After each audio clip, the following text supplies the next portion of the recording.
ও দুনিয়ার মানুষ শোনো, আল্লাহর নাম স্মরণের মাঝে অন্তরের প্রশান্তি আছে, হৃদরোগের চিকিৎসা আছে। যখন কোনো কারণে মন খারাপ থাকবে তখন আল্লাহর নামের জিকির করা শুরু করে দেবেন, দেখবেন কিভাবে মনটা ভালো হয়ে যায়। রাতে যাদের ঘুম আসে না তাদেরকে আমি মাঝে মাঝে পরামর্শ দেই, আমার আপনজন প্রিয়জন যারা আছে, আমার পরিবারের লোকেরাও যদি কখনো বলে রাতে ঘুম আসছে না, এপোস ওপোস করছি, আমি তখন বলি দুটা কাজ করুন, ঘুম এসে যাবে। একটা হলো জিকির, আরেকটা হলো দুরুদ। আপনার ঘুম যদি না আসে, যেই কোনো টেনশন আপনাকে পেয়ে বসে, আপনি জিকির শুরু করে দেবেন, দুরুদ পড়তে শুরু করে দেবেন। পরীক্ষিত সত্য কথা শোনাচ্ছি, দেখবেন অন্তরের টেনশন দূর হয়ে গেছে। হৃদয়ের মালিক কে? আপনার কলবে কি আছে আপনার বউ জানে না, মাও জানে না, পাশের জন যে বসে আছে সেও জানে না। অন্তরের খবর জানেন কে? আল্লাহ। ইন্নাল্লাহ আলিমুম বিযাতিস সুদূর। যিনি অন্তরের মালিক তিনি বলতেছেন, জিকিরের মাঝে, আল্লাহর স্মরণের মাঝে আল্লাহ অন্তরের প্রশান্তি রেখে দিয়েছে। এবার বলুন তো, যারা ঈমান আনবে, যারা নেক আমল করবে, তাদেরকে জান্নাত দেওয়ার ঘোষণা দিয়েছেন কে? আল্লাহ। আল্লাহ বলেছেন জান্নাতে যাওয়ার শর্ত দুটা। আবু নসর আশরাফি ভাই আপনাদেরকে 1 2 কইয়া মুখস্থ করাইয়া ছাড়ছে, ঠিক না? আমি কিন্তু সব শুনছি। ওয়াজ বাড়িতে নিতে হবে, রেখে গেলে হবে না। জান্নাত পাওয়ার জন্য 1 নাম্বার শর্ত বলেছেন ঈমান, দ্বিতীয় শর্ত বলেছেন নেক আমল। মনে আছে? এই ওয়াজ করতে গিয়ে আমার ভাই দীর্ঘক্ষণ যাবত আপনাদেরকে ঈমান নিয়ে কথা বলেছে। জান্নাতে যাওয়ার জন্য শুধু ঈমানদার হলে চলবে না, নেক আমল লাগবে? জান্নাতে যাওয়ার শর্ত শুধু ঈমান নাকি নেক আমলও আছে? এখন উনি একটা নিয়ে কথা বলেছেন, বাকি একটা নিয়ে আমি বলবো, আর দুইটার সমন্বয় ঘটবে, আমরা আল্লাহর জান্নাতের মেহমান হব ইনশাআল্লাহ। মানুষের ঈমান চলে যায় হঠাৎ করে। ভাইজান খেজুর গাছের ওই কলসির উদাহরণ দিয়েছে নাকি? 1 ফোঁটা করে পড়তে পড়তে কলসি ভর্তি হয়, নিচে দিয়া যদি একটা ছিদ্র হয় তাহলে আবার কলসি খালিও। একটা ছিদ্র হলে কলসির সব রস যেমন পড়ে যায়। কাফের হওয়ার জন্য ঈমানের সাথে সাংঘর্ষিক, কোরআনের সাথে সাংঘর্ষিক একটা কাজ করলে ঈমান চলে যায়। তো ঈমান নিয়ে যারা মরতে চান তারা 3টি কাজ কখনো করবেন না।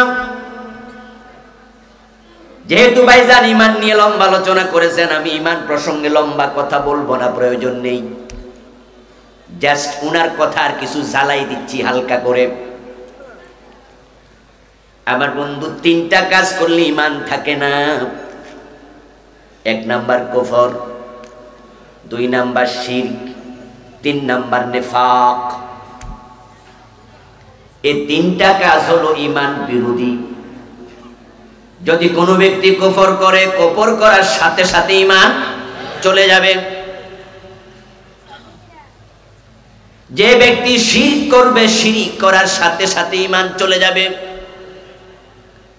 যে ব্যক্তির অন্তরে নেফাক ঢুকবে, নেফাকে ইতিকাদি অন্তরে ঢোকার সাথে সাথে ঈমান চলে যাবে। ঠিক এই 3 অপরাধীর সংখ্যা বাংলাদেশে এমন বেড়েছে, ওই 3 অপরাধ থেকে মুক্ত এমন মানুষ খুঁজে পাওয়া বড় কঠিন হয়ে গেছে। এই তো মাত্র কয়েকদিন আগে আবু নসর আশরাফি ভাইয়ের বাবা, আমার উস্তাজ,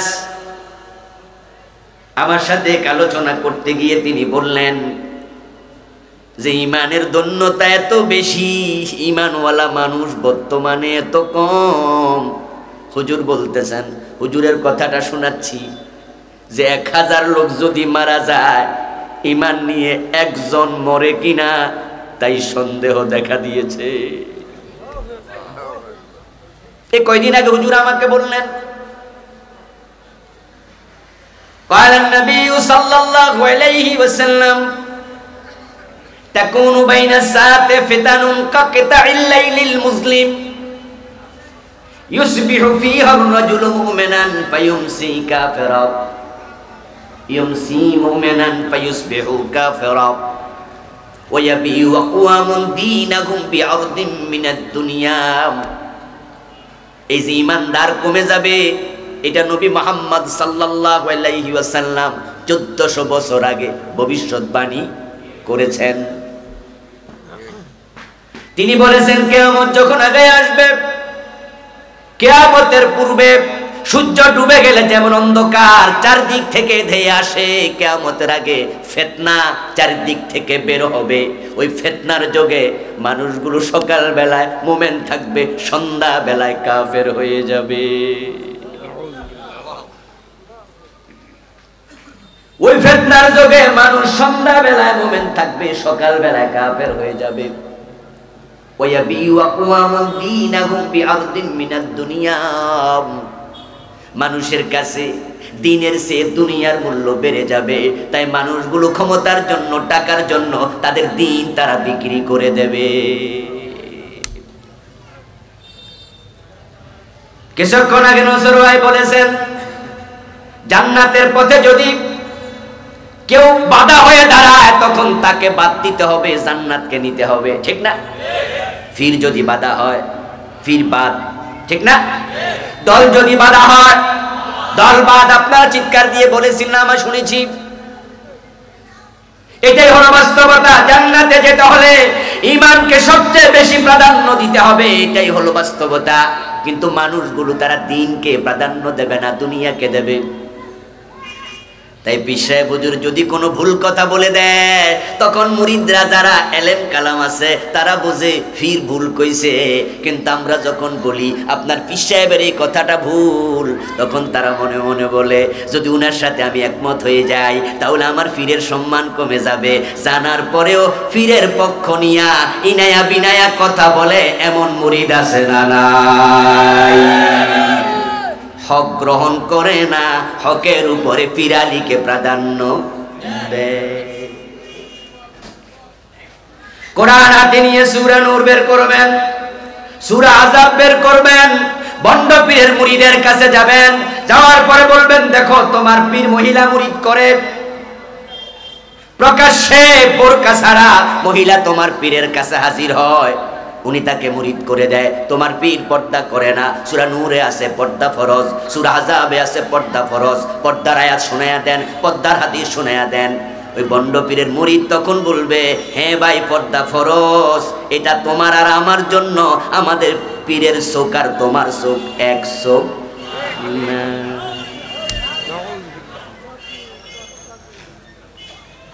ওই বেটা আল্লাহ কোরআনের উপরে তার ভণ্ড পীরকে প্রাধান্য দিয়েছে, ঠিক কিনা? দলকে প্রাধান্য দেবে, পীরকে প্রাধান্য দেবে, ব্যক্তিকে প্রাধান্য দেবে।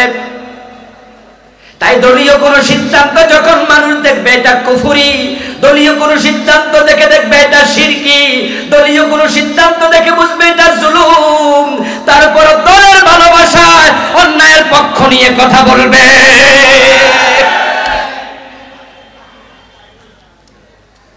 দুনিয়ার স্বার্থের কারণে তারা দিন বিক্রি করবে। ওই হাদিস বাস্তবায়ন হয়ে গেছে বাংলাদেশে। আমরা অনেক বড় বড় আলেমকেও দেখেছি শুধু দুনিয়ার কিছু টু পাইসের জন্য, সুযোগ সুবিধার জন্য শাহবাগের মোড়ে নাস্তিকদের সাথে হাত মিলাইছে। কিয়ামতের আগে ঈমান কমে যাবে। প্রিয় নবী বলেছেন মসজিদে মানুষ জামাতের সাথে নামাজ পড়বে, ঈমানদার থাকবে না। এই কথাও নসর ভাই বলেছে। কারণটা কি? কারণ হলো মানুষ দেদারসে কুফর করবে। কোনটা কুফর মানুষ বুঝবেই না। মানুষ দেদারসে শিরিক করবে, কোনটা শিরিক মানুষ বুঝবেই না। মানুষ দেদারসে মুনাফিক হবে, অন্তরে নেফাক জায়গা দেবে, কোনটা নেফাক হাজার হাজার মানুষ এটা বুঝবেই না, কারণ তারা ঈমান নিয়ে লেখাপড়া কমাইয়া দেবে। ঈমান নিয়ে চর্চা এখন আলেমদের মাঝেও কমে গেছে। আপনি 100টা মাহফিল শুনবেন এই শীতের সিজনে, আমি স্মরণ করিয়ে দিচ্ছি, মনে রাখবেন।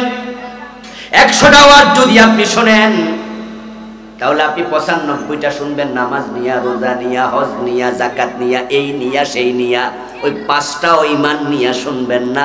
ঈমান নিয়ে আলোচনা একবারে নাই বললেই। অথচ জান্নাতে যাওয়ার জন্য ঈমান 1 নাম্বার শর্ত। এখন যে কুফর থেকে বাঁচতে হবে, সমাজে কুফরের তো এখন অভাবই নাই। এ নিয়ে আমি একটি বই লিখেছি, গত অক্টোবরে আসছে মার্কেটে, নতুন বই, নাম দিয়েছি ঈমান, কুফর ও নেফাক। ওই বইতে আমি কুফর হয় লিখেছি 56 কারণে। এখন এই 56 কারণ কয়জনে চিনবে? না চিনে কুফরি করবে। আমি শিরিক নিয়ে বই লিখেছি আরো 3-4 বছর 5 বছর আগে। এই মাহফিলে একদিন শিরিক নিয়ে ওয়াজও করেছি। বইতে লিখেছি 29 কারণে শিরিক হয়। একটা শিরিক করলে ঈমান চলে যাবে। চলমান বাংলাদেশে আমার জানা 29টা। তা আপনি চিনেন না, আপনার ঈমান থাকবে কেমনে? আমরা ছোটকাল থেকে ওয়াজ শুনে আসছি, মুনাফিকের আলামত 3টি। কথা বললে মিথ্যা বলবে, ওয়াদা করলে খেলাপ করবে, আমানত রাখলে। অথচ আমার বইতে আমি লিখেছি মুনাফিকের আলামত 28টা। তো আপনি তো আজীবন 3টা শুনলেন, বাকি 25টার খবর কি? ওই যে ঈমানের চর্চা কমে যাবে, মানুষ কুফর চিনবে না, শিরিক চিনবে না, নেফাক চিনবে না, যেগুলো করলে ঈমানই থাকে না। ওই না জানার কারণে, না বুঝার কারণে ঘাটে ঘাটে মানুষ ঈমান হারা হবে। এই যে ক্লাস 6-এর বইতে বিবর্তনবাদ ঢুকাইছে, যা নিয়ে নসর ভাই কিছু কথাও বলেছে, যে মানুষ নাকি বানর ছিল। আমরা আলেম ওলামারা সমাজে কথা বলেছি, মসজিদের মিম্বারে বলেছি, মাহফিলগুলাতে বলেছি। তীব্র প্রতিবাদের কারণে সরকারের কানে পানি গেছে। সরকার নতুন কমিটি করেছে, বলছে এটা বাদ দেয়া হবে। আচ্ছা ভাই বলুন তো, এই যে বিবর্তন পাঠ সিলেবাসে ঢুকাইছে, এটা যদি বাদ দেয়া না হতো, আমরা আলেমরাই নিয়ে কথা না বলতাম, আমাদের ক্লাস 6-এর বাচ্চারা ছোটকালে তারা বিশ্বাস করে বসতো, বইতে পড়ে, যে তাদের পূর্বপুরুষ বানর ছিল, বানর থেকে তারা জন্ম নিছে। আল্লাহর কোরআনের উল্টা চিন্তার কারণে আমাদের বাচ্চারা ক্লাস 6-এই বেঈমান হয়ে যেত।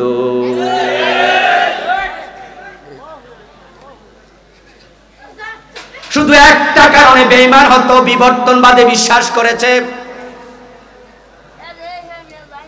ও বন্ধু, আপনি কুফরি চিনেন না, আপনি মুনাফিক চিনেন না, আপনি শিরিক চিনেন না।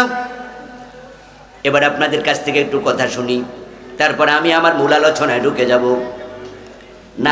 না বুঝে বিষ খাইলে ঝামেলা আছে না নাই? এখন না বুঝে শিরিক করলে বুঝে ঈমান যাবে না, কুফর করলে ঈমান যাবে না, নেফাক করলে ঈমান যাবে না। এই জন্য সরবায়ের আলোচনার আমি শেষ দিকে একটু যোগ করে দিলাম কিছু কথা। ঈমান নিয়ে না মরলে জান্নাত কিন্তু কপালে নাই। সাবধান মুসলমান। ইব্রাহিমের মতো বড় নবীর বাবা আজর জাহান্নামী হবে, কারণ সে শিরিককারী। নূহ আলাইহিস সালামের মতো এত বড় নবী, উনার ছেলে কেনান জাহান্নামী হবে, কারণ সে কুফরিকারী, কুফর করেছে। রাসূলের হাতে কালেমা পড়ে আব্দুল্লাহ ইবনে উবাই জাহান্নামে সবার নিচে থাকবে, কারণ সে মুনাফিক হয়েছে। ঠিক কি না?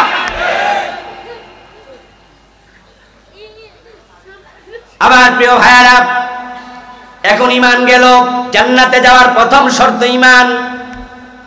ওয়া আমিলুস সালিহাত। এর দ্বিতীয় শর্ত হলো নেক আমল করতে হবে।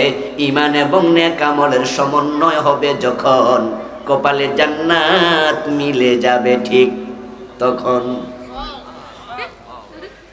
কে কে জান্নাতে যেতে চান ভাই বলেছে, আপনারা 2 হাত তুলে দেখাইছিলেন, এটা আমি শুনেছি। জান্নাত কিন্তু মাগনা পাওয়া যায় না, হাত তোলা দিলে পাওয়া যায় না। আপনি ভাববেন না আপনি মাহফিলে হাত তুলছেন আল্লাহ জান্নাত দিয়ে দেবে। আরে জান্নাত তো বেনামাজিও চায়, বেরোজগারিও চায়। জান্নাত তো আমাদের বেনামাজি বেরোজগারিদের জান্নাত চাওয়া দেখা বাংলাদেশের হিন্দুরাও জান্নাত চাওয়া শুরু করছে। এবার আল্লাহ বাজারে যায় দেখবেন যদি হিন্দুর ভদ্রলোকের দোকান থাকে, কিছু কিছু হিন্দু ভদ্রলোক আছে দোকানের মাঝে মরা বাবার ছবি টানাইয়া গলার মাঝে ফুলের মালা ঝুলাইয়া দেখবেন নিজ বরাবর লিখে দেয় স্বর্গীয় সত্যেন্দ্র নারায়ণ দাস, স্বর্গীয় দুলাল চন্দ্র ভৌমিক। লেখে না?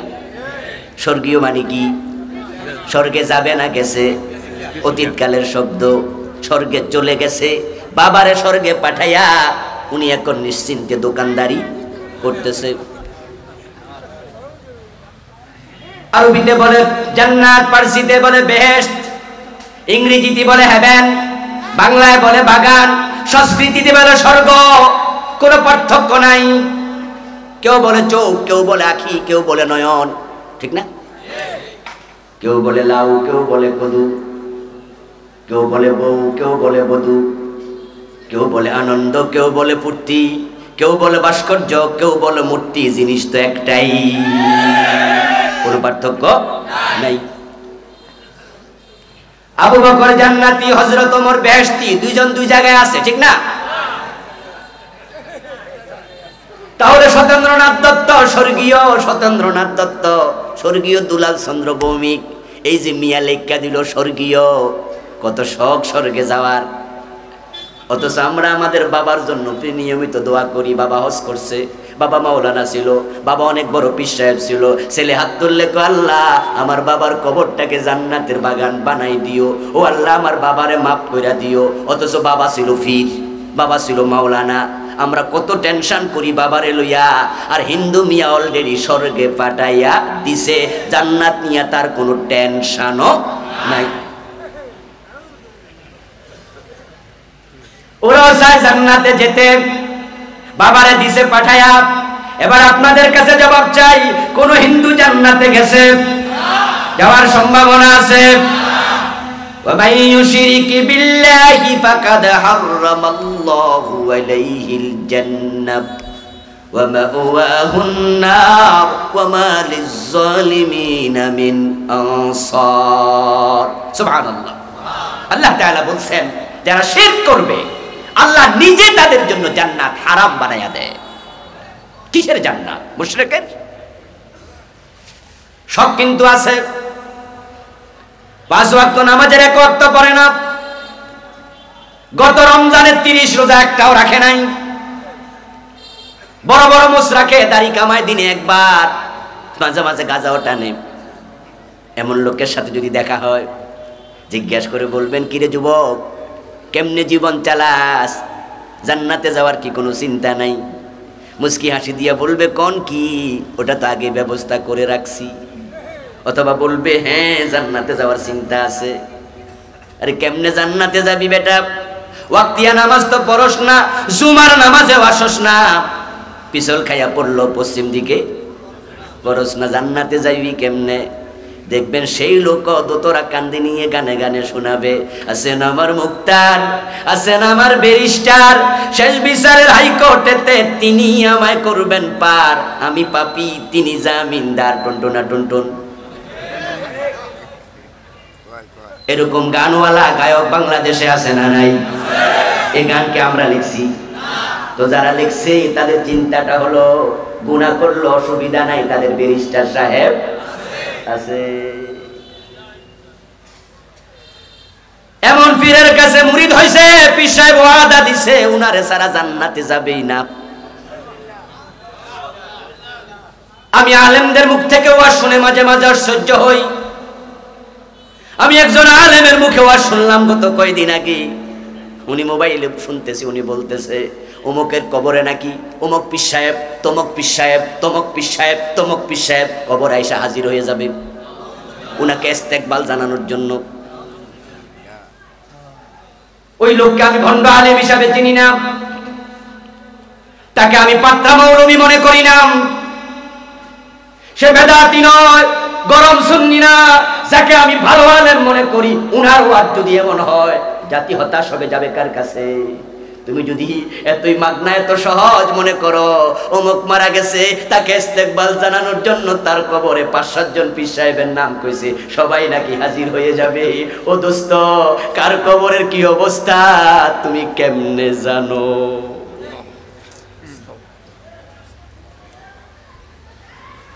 রাসূলুল্লাহ সাল্লাল্লাহু আলাইহি ওয়াসাল্লাম মদিনার এক কবরস্থান দিয়ে যাচ্ছিলেন। সহিহ বুখারীতে এসেছে, মাররান নবী সাল্লাল্লাহু আলাইহি ওয়াসাল্লাম বিকবরাইন জাদিদাইন ওয়া ক্বালা ইন্নাহুমা লা ইউআদ্দাবান ওয়া মা ইউআদ্দাবান ফি কাবীর।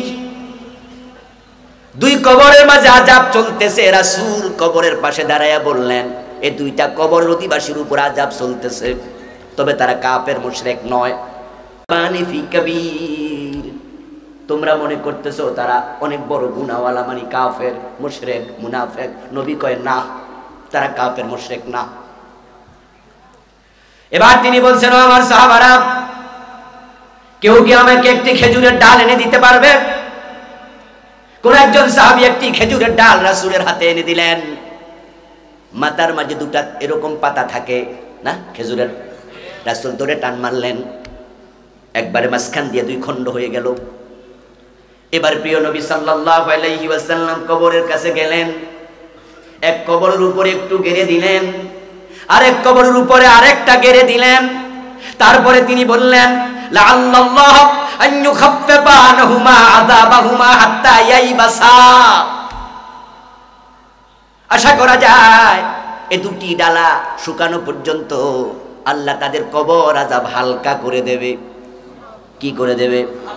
নাকি মাফ করে দেবে? হালকা করবে। রাসূল বলতেছে হালকা করবে। আপনারা ওয়াজ শুনছেন, মাদ্রাসার তালিবুল ইলম হাইটা গেলে 40 দিনের কবর আযাব মাফ হইয়া যায়, আর রাসূল খাড়াই রইছে, কবর আযাব চলতেছে, মাফ হয় না। বাজে ওয়াজ শুনতে শুনতে কান জ্বালাপালা হয়ে যায়। মাঝে মাঝে ওয়াজ শুনে কাঁদি, কয় কি রে, কয় কি। মাওলানা কামালউদ্দিন জাফরি হুজুরের নাম শুনছেন? বাংলাদেশের এখন কিংবদন্তি আলেম, দেশ সেরা আলেমদের মাঝে অন্যতম। আল্লাহ ওনার নেক হায়াত দারাজ করুক, বলেন আমিন। আমাদের উস্তাদ তুল্লু আলেম, জামিয়া কাসেমিয়ার সাবেক প্রিন্সিপাল, প্রতিষ্ঠাতা, উনি একদিন বলতেছে আমাদের সাথে গল্প করতে গিয়ে যে এক বক্তার ওয়াজ শুনে উনি কাঁদতেছে। ওই সময় একজন ওনার পরিচিত মোবাইল করলেন, ওনাকে ফোন করে বলছে, হুজুর আপনি কই? হুজুর বলছে, আমি গাড়িতে বসে বসে কাঁদতেছি। তো উনি জিগায়, কাঁদেন কেন? কই বক্তার ওয়াজ শুনতেছি, এই ওয়াজ পাইলো কই, তাই দুঃখে কান্দি। হুজুর কয়, গাড়ির মাঝে মাঝে মাঝে ড্রাইভারে কই যে ওয়াজ চালায় দাও। আমরাও তাই করি, রাতের বেলা যখন ফিরি তখন তো রাতে 2টা 3টা 4টা গাড়ি চলে, তাই ড্রাইভারকে মাঝে মাঝে বলি কোরআন তেলাওয়াত লাগাই দাও, ইসলামী সঙ্গীত লাগাই দাও, হুজুরদের ওয়াজ লাগাই দাও, শুনি। উনি কয় যে বক্তার ওয়াজ শুনে কাঁদতেছি, এই ওয়াজ পাইলো কই, জীবনও আমরা পাইলাম না, দুঃখে কাঁদি। আলেমরা আমাদের সম্মান আছে, কোনো সন্দেহ নাই। কোরআনের তালিবুল ইলম হেঁটে গেলে ফেরেশতা পাখা বিছা হাদিস আছে, কিন্তু কোন আলেম হেঁটে গেলে 40 দিন কবর আযাব হয় না, এই জাতীয় কোনো মাউযু হাদিসও নাই। এগুলো মানুষের বানানো কথা। আল্লাহর হাবিব বলছেন 2 কবর আযাব চলছে। প্রসঙ্গ আসলো বিদায় হাদিসটা বললাম, এটা অগ্রহণযোগ্য কথা, এই ওয়াজের কোনো মূল্য নাই। সন্তান হাফেজ বানাইলে সন্তান সুপারিশ করে জান্নাতে নিয়ে নেবে, এরকম সস্তা ওয়াজ সমাজ অভাব নাই, এগুলো ভিত্তিহীন কথা। এজন্য তখন অনেক মানুষ আছে সন্তান রে হেফজখানায় দিয়া বাবা দোকানে বৈশা বিড়ি টানে, আর মনে মনে কয় অসুবিধা নাই, আমার পোলা 10 জন বেহেশত নিলে আমার রোল নাম্বার কত।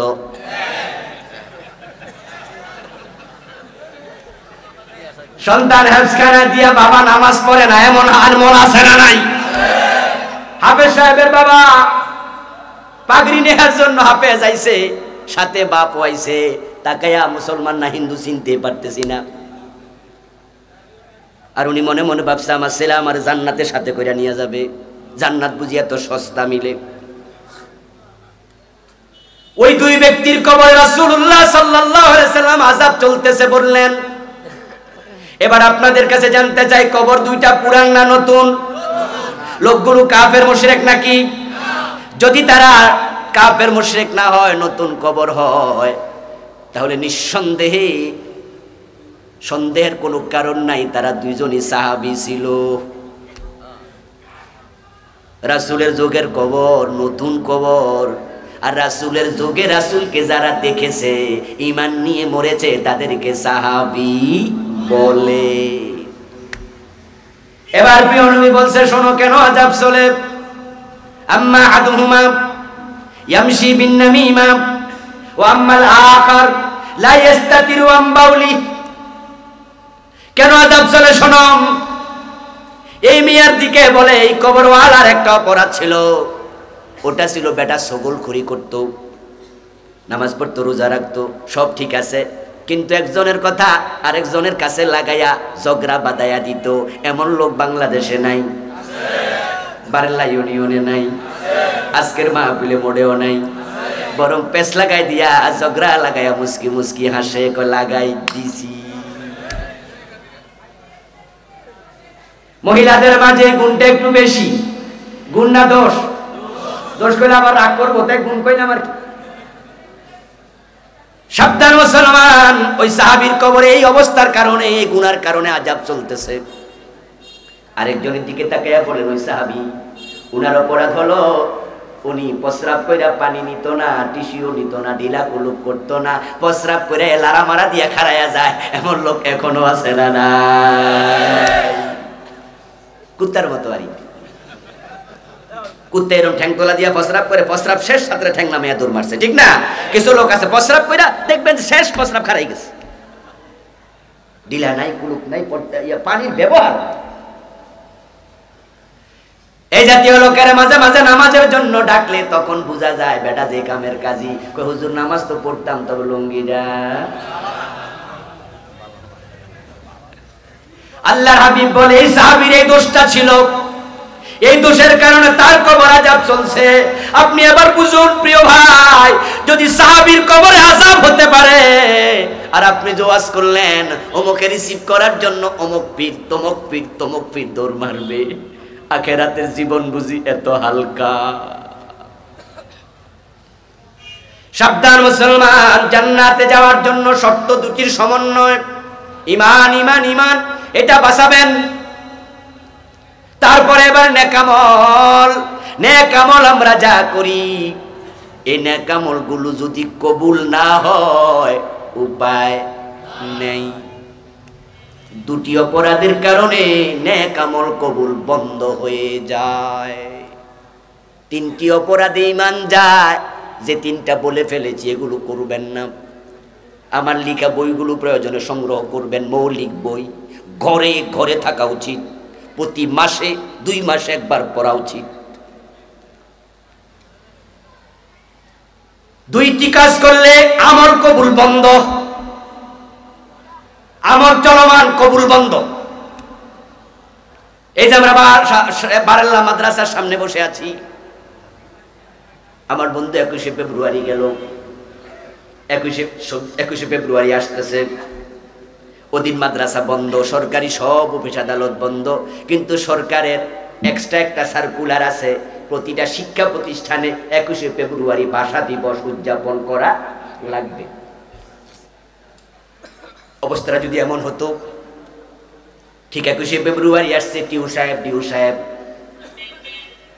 সাহেব এসে দেখে বারেল্লা মাদ্রাসাতে কোনো লোকজন নাই, প্রিন্সিপাল, ভাইস প্রিন্সিপাল, টিচার, ছাত্র কেউ নাই। সকাল 11টা বাজে। প্রিন্সিপাল সাহেব করে নিশ্চয়ই ফোন দেবেন, বলবো হুজুর আজকে না 21শে ফেব্রুয়ারি। হুজুর যদি কহে মাদ্রাসা তো বন্ধ, কি বলেন? সরকারের সার্কুলার পান নাই, ভাষা দিবস উদযাপন করেন নাই। উনি যদি কয় পাইছি সার্কুলার কিন্তু মানি নাই, বলুন তো অ্যাকশনে যাওয়ার সম্ভাবনা আছে না নাই? উনি বলবে ঠিক আছে, বিল কেমনে ওঠে? বিলে আমি সিগনেচার করবো না, যদি টিউনো সভাপতি হয়, অথবা যদি সভাপতি সাহেবরে বলে দেয় আপনি সিগনেচার করবেন না। বেতন 3 মাসের জন্য বন্ধ করে দিলাম। আপনাদের কাছে জানতে চাই, 3 মাস কি মাদ্রাসা বন্ধ থাকবে? মনে থাকবে। হুজুর কিন্তু পরের দিন এসে ক্লাস করবে, বরং কলিজা আরো কাঁপবো। আগে করতো 6 ক্লাস, আজকে করবো 7টা। এমনি তো লাল সিটি খাইছি। ক্লাস 3 মাস চলমান, কিন্তু বেতন বন্ধ। অপরাধ হয়ে গেছে, 21শে ফেব্রুয়ারি উদযাপন হয় নাই। আপনার আমার জীবনে 2টা অপরাধ আছে, যে 2টা অপরাধ করলে আল্লাহ তাআলা আমল কবুল বন্ধ করে দেয়। আপনার নামাজ চলমান, আপনার রোজা চলমান, আপনার জিকির আজকার চলছে, কবুল হওয়া বন্ধ হয়ে গেছে। মিছিল দিবেন না, থাকবেন, থামুন প্লিজ।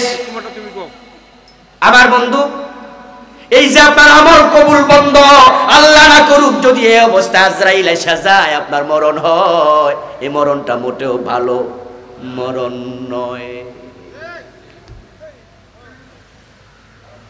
যেই 2টা অপরাধ করলে আমল কবুল বন্ধ হয়ে যায়, ওই 2টা অপরাধ জানা দরকার আছে না নাই? আমাদের আমল তেমনি কম, আবার কবুল যদি না হয় আমও নাই, সালাও নাই। আমাদের আমলের অবস্থা তো বড় খারাপ। আমি নিজে একজন খতিব, নামাজ মাঝে মাঝে পড়াই, জুমা পড়াই। এমনও দেখেছি আমার জুমার নামাজের পরে মুসল্লি সমালোচনা করছে, সমালোচনা করতেছে হুজুরকে নিয়ে। মুয়াজ্জিন শুনছে, আমার কাছে এসে বলছে, হুজুর অমুক আপনার বিরুদ্ধে সমালোচনা করছে মসজিদের বারান্দায়। তা আমি কই, মানুষ কত কথা কইব, কইতে দেন। কই না হুজুর, কি কইছে একটু শুনেন, বলেন। উনি কয় আপনি নাকি সেজদায় বেশিক্ষণ থাকেন। আমি কই, হায় রে, দোষ আর খুঁজে পাইল না, এটাও বুঝি দোষ। অথচ আমি নিজ জ্ঞানে 3 বারের বেশি সেজদায় ফরজ নামাজে তাসবিহ পড়ি না। রাসূলুল্লাহ সাল্লাল্লাহু আলাইহি সাল্লাম বলেছেন, তোমরা যারা ইমাম হবে, মুসল্লির রিয়ায়াত করবে, মুসল্লির প্রতি খেয়াল রাখবে। তোমার পিছনে অসুস্থ লোক থাকবে, তুমি সুস্থ আছো, তুমি সেজদায় যায়া সুবহান রাব্বিয়াল আলা 9 বার পড়লা, যে বেটার চোখে অসুখ, ওই বেটার তো চোখের ব্যথা অস্থির হয়ে যাবে। তুমি একবারে সূরা বাকারা পড়া শুরু করে দিলা, তোমার পিছনে যে বেটা গাড়ি দাঁড়ায় করায় রাখছে, বেটা যাবে অনেক দূরে, বেটার মন তো নামাজে থাকবে না। তাই তুমি যখন ইমাম হইবা, মুসল্লির প্রতি অবশ্যই খেয়াল রাখতেই হবে। এই জন্য আমি সুবহান রাব্বিয়াল আলা 3 বারের বেশি কখনো ইমাম হয়ে পড়ি না। ব্যক্তিগত নামাজ আলহামদুলিল্লাহ পড়ি। সেজদা যত লম্বা, নামাজ তত সুন্দর। কেরাত যত লম্বা, নামাজ তত সুন্দর। আলহামদুলিল্লাহ 99 বার সুবহান রাব্বিয়াল আলা পড়েছি, এমন সেজদাও দিয়েছি, আলহামদুলিল্লাহ। ব্যক্তিগত নামাজে নামাজ সুন্দর হবে। প্রিয় নবী নামাজ পড়তেন, সহিহ বুখারীতে এসেছে, তারিমাত কাদামাহু, আল্লাহর হাবিবের 2 পা পানি এসে ফুলে যেত। মা আয়েশার হাদিস, আল্লাহর হাবিব রুকু যখন করতেন, মা আয়েশা বলেন, আমি মাঝে মাঝে ভাবি রাসূল বুঝি সেজদার কথা ভুলে গেছে। রাসূলুল্লাহ সাল্লাল্লাহু আলাইহি ওয়াসাল্লাম যখন সেজদায় যেতেন, মা আয়েশা বলেন, মাঝে মাঝে আমি ভয় পেয়ে যেতাম, রাসূল সেজদায় কি মরে গেল নাকি? এত লম্বা সেজদা, মাথায় তোলে না, ইন্তেকাল করলো নাকি? আমি ওনার পায়ের মাঝে সিমটি দিতাম, প্রিয় নবী পা নাড়া দিলে বুঝতাম রাসূল জীবিতই আছেন। আর আমার মুসল্লি, আমি সুবহান রাব্বিয়াল আলা 3 বার পড়ি। হ্যাঁ, আমি তাড়াহুড়া করে পড়ি না, এটা আমার অভ্যাসে নাই। আলহামদুলিল্লাহ, আলহামদুলিল্লাহ, আলহামদুলিল্লাহ। কোন কাজের কারণে নামাজকে তাড়াহুড়া করা যাবে না, কারণ দুনিয়াতে নামাজের চেয়ে দামি কোনো কাজ আর নেই। হয়তো কেরাত ছোট হতে পারে, কিন্তু তাসবিহ সুবহান রাব্বিয়াল আলা, সুবহান রাব্বিয়াল আলা এরকম হবে না। একটারে 7 আয়াত পড়া হবে না। আল্লাহর হাবিবের সুন্নাহ ছিল, ইযা ক্বালা আলহামদুলিল্লাহি রাব্বিল আলামিন ওয়াকাফা, আর রহমানির রহিম ওয়াকাফা, মালিক ইয়াউমিদ্দিন ওয়াকাফা। রাসূলের নামাজ ছিল, তিনি প্রতিটা আয়াত পড়ে পড়ে থামতেন, আর আমরা তো রমজান মাস আসলে ইবাদত কারে কয় দেখাইয়া সারি, এক টানে শেষ 7 আয়াত, পরের টানে 1 পৃষ্ঠা, এমন বো বো করে কি যে কয় হুজুরেও বোঝে না, মুসল্লিও টের পায় না। শুধু শেষ দিকে জালিমিন কইয়া টান মারলে মুসল্লি বুঝে রুকুতে যাওয়ার টাইম। ধীরস্থির ভাবে নামাজ পড়ি, তাও অভিযোগ করছে হুজুর নাকি লম্বা সেজদা দেয়। এর মানে কি দাঁড়ালো? 3 বার সুবহান রাব্বিয়াল আলা এটাও সহ্য হয় না এমন মুসল্লি আছে। তাই হুজুর ধীরস্থির ভাবে সেজদা দিলে পিছন দিয়া মুসল্লি সেজদায় হুজুরে মিস কল দেনি।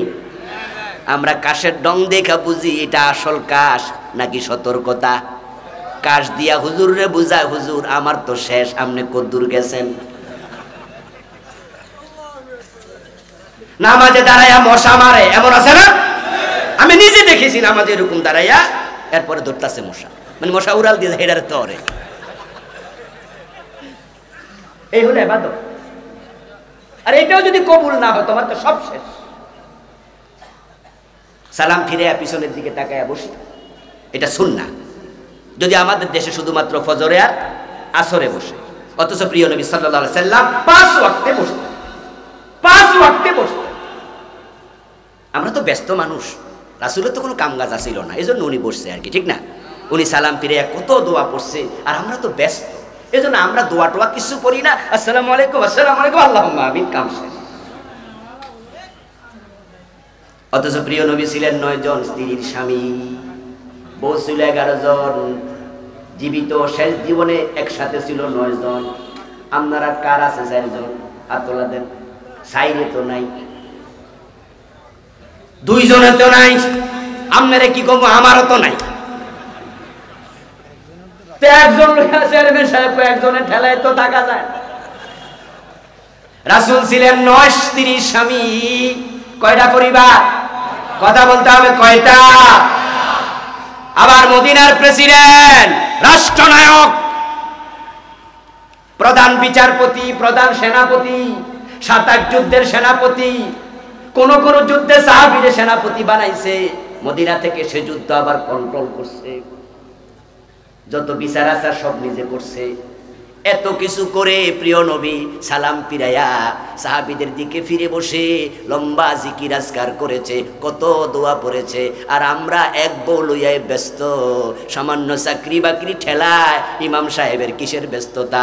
এমন ইমাম বাংলাদেশে অনেক আছে, ইমামতি ছাড়া যারা কোনো কামই নাই, 24 ঘন্টায় ইমামতি ছাড়া কোনো কামই করে না, এমন ইমাম আছে না? খোঁজ নিয়ে নামনে, হুজুর আপনি কি করেন? আমি মসজিদ ইমামতি করি। আর তা তো 5 ওয়াক্ত নামাজ পড়াই লাগে, আর কি করেন? না হুজুর আর কিছু করি না, শুধু হাঁটি আর খাই। তো তোমার সমস্যা কি? তুমি জিকির করো না কেন? তোমার তো টাইমের অভাব নাই। কয় হুজুর যদি সালাম ফিরাইয়া মুসল্লির দিকে ফিরে বসে জিকির আজকার করি, সভাপতি সাহেব চোখ বড় করে চায়, এই হুজুর তোমার না কাম নাই, আমরা অনেক। এই জন্য যে জাতি যেমন সেই জাতির নেতাও হয় ঠিক তেমন। ও প্রিয় ভাইরা, বলতেছিলাম এখন আমাদের নেক আমলের অবস্থা এত খারাপ, আবার এটা যদি কবুল না হয় তাহলে আমাদের উপায় কি? তাই নেক আমল যতটুকু করি কবুল হওয়ার মতো উপযোগী করা দরকার আছে না নাই? 2টা অপরাধ করলে নেক আমল কবুল বন্ধ। 1 নাম্বার অপরাধের নাম হলো হারাম খাওয়া, 2য় অপরাধের নাম হলো বেদাত করা। এই 2টা কাজের সাথে বাংলাদেশের লাখ লাখ মুসলমান জড়িত, হারামের সাথে সবাই জড়িত কম বেশি।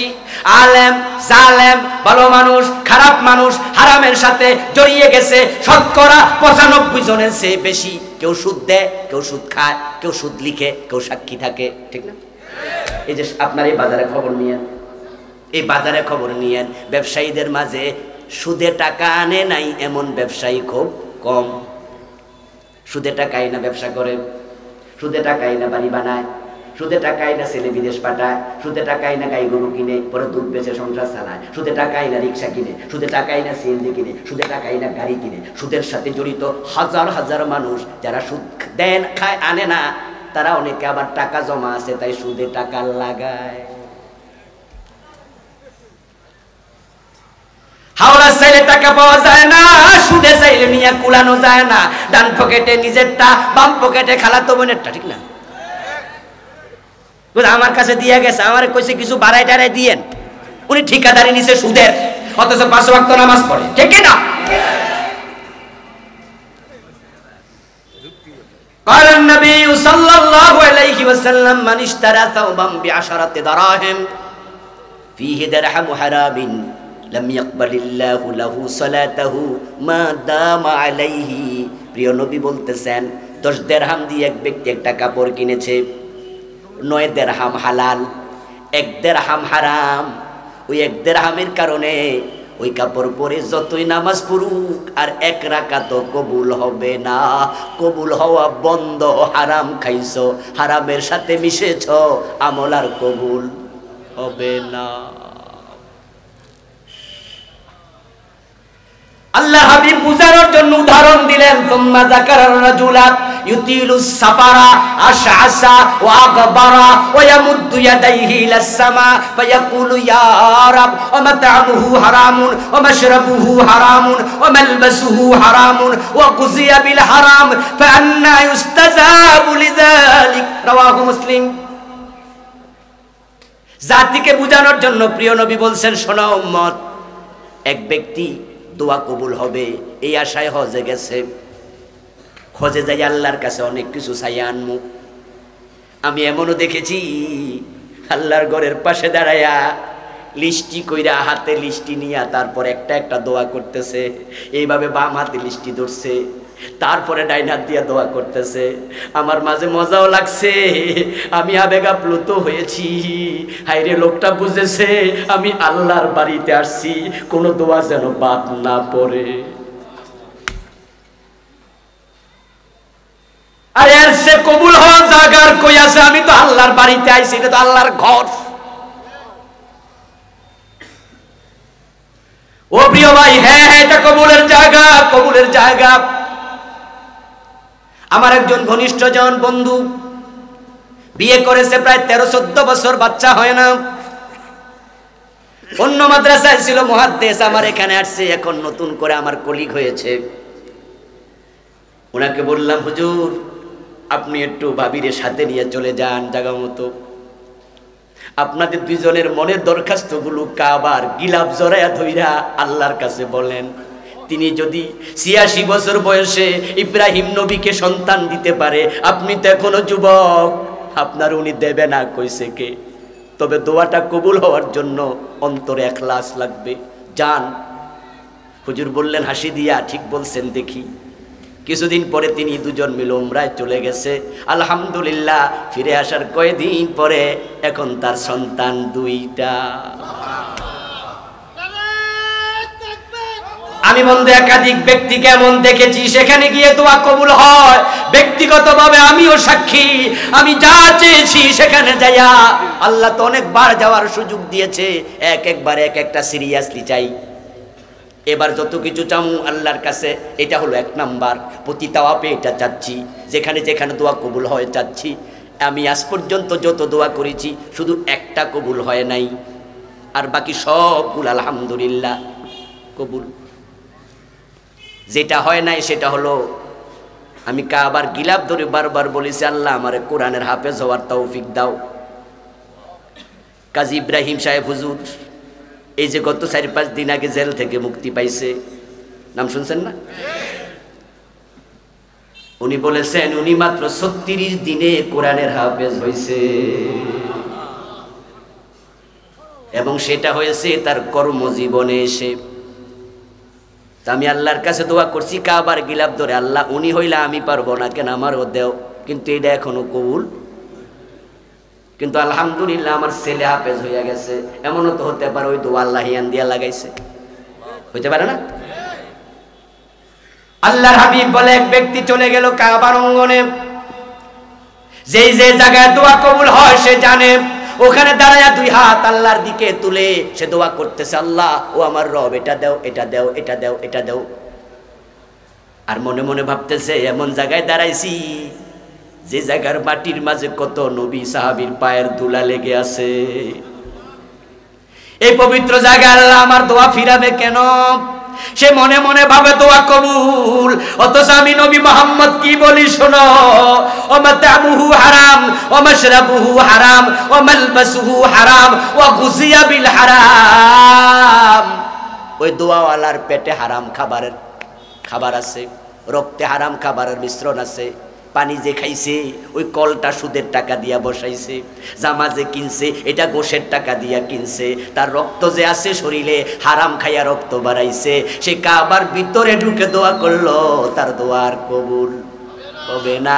হারাম যে খায়, হারামের সাথে যে মিশে যায়, তার আমল কবুল হওয়া বন্ধ। আবু নসর আশ-শাবিবের সাথে কিছুক্ষণ আগে মোটামুটি সুর মিলাইয়া তো অনেকে জান্নাত পর্যন্ত চলে গেছিলেন, আমি আইসা পেঁচ লাগাই দিয়েছি। এই যে জান্নাতটা কিছুক্ষণ আগে দুই হাত তুলে পাইয়া গেছিলেন, এবার একটু আওয়াজ দিয়া বলুন তো, হারামের সাথে সম্পর্ক আছে এমন আজকের মাহফিল শত শত মুসল্লি আছে না নাই? তো তুমি চাইর হাত তুলাই লাভ কি? তোমার তো আমল শেষ। এই জন্য আমল কবুল হোক, আমল যদি বাঁচাতে চান হারামের সাথে সম্পর্ক ছিন্ন করতে। আজকে এই প্রসঙ্গের কথা বলবো না, পরেরটা বলবো, সংক্ষেপে শেষ। এটা ইবাদত কবুল না হওয়ার জন্য আরেকটা বদ কারণ হলো বেদাত। বেদাত, যে লোক বেদাতের সাথে সম্পৃক্ত হয়, প্রিয় নবী বলেন তার কোনো নেক আমল আর কবুল হয় না। قال النبي صلى الله عليه وسلم إن الله لا يقبل عمل صاحب بدعة صلاة ولا صوما ولا حجا ولا عمرة ولا صرفا ولا عدلا أو كما قال النبي صلى الله عليه وسلم। প্রিয় নবী বলছেন, যে ব্যক্তি বেদাতি হয়ে যায়, বেদাতের সাথে সম্পর্ক ভালো করে জোড়ায়া দেয়, তার নামাজ রোজা হজ যাকাত কোন নেক আমল আল্লাহর কবুল করে না। বাংলাদেশে বেদাত হলো আলেমদের গুনার নাম। ওই হারামের সাথে আলেমও আছে, জালেমও আছে। হারাম অনেকেই করতেছে, কিন্তু বেদাত নামক গুনাহ হলো পীর সাহেবের গুনার নাম, বেদাত হলো বক্তাদের গুনার নাম, বেদাত হলো আলেমদের গুনার নাম। কারণ সাধারণ জাহেল যারা, তারা অনেকে বেদাত বানায় না, কারণ বানাতেও তো এলেম লাগে। তাই যত বেদাত সমাজে আছে সবগুলো পীর এবং আলেমরা চালু করেছে।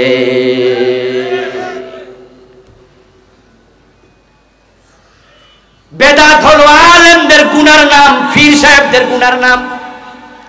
ওটা জালেমরা জাহেলরা বুঝে না, ওরা এটা করেও না। আপনি আজান দেবেন, রাসূলুল্লাহর আজান শুরু হয়েছে আল্লাহু আকবারের মাধ্যমে। এখন আপনি আজান দিচ্ছেন দুরূদ শরীফ দিয়া। আজানের আগে আসসালাতু ওয়াসসালামু আলাইকা ইয়া রাসূলুল্লাহ, আসসালাতু ওয়াসসালামু আলাইকা ইয়া নবিয়াল্লাহ, এই জাতীয় দুরূদ পড়ে আজান শুরু করে এমন মসজিদ বাংলাদেশে আছে না নাই? এটা চালু করছে কে? খোঁজ নিয়ে দেখো, তার গোড়ায় কোনো না কোনো হুজুর অথবা পীর সাহেব আছে। পাকিস্তান থেকে পীর এসেছে বাংলাদেশে, আজানের আগে দুরূদ সে চালু করছে।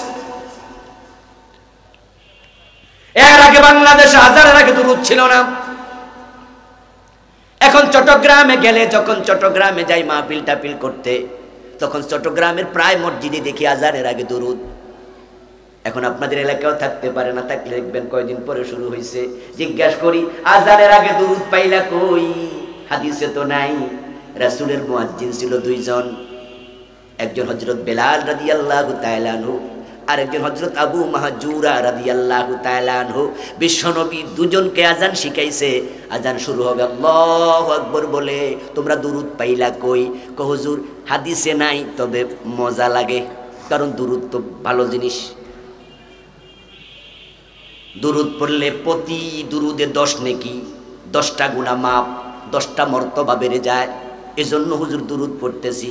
তখন আমি বলি, তাহলে মাগরিবের নামাজের ফরজ যখন 2 রাকাত শেষ, আত্তাহিয়াতু পড়ার পরে এখন থেকে তখনও দুরূদ চালায়া দাও।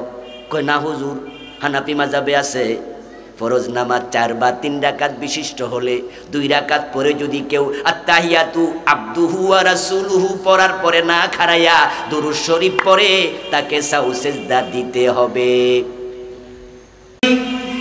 হানাফি মাযহাবের ফতোয়া 2 বা 3 বা 4 রাকাত বিশিষ্ট নামাজের 2 রাকাতের পরে আবদুহু ওয়া রাসূলুহু বলে দাঁড়ায়া যাও, দুরূদ পড়িও না, পড়লে সাউ সিজদা দাও।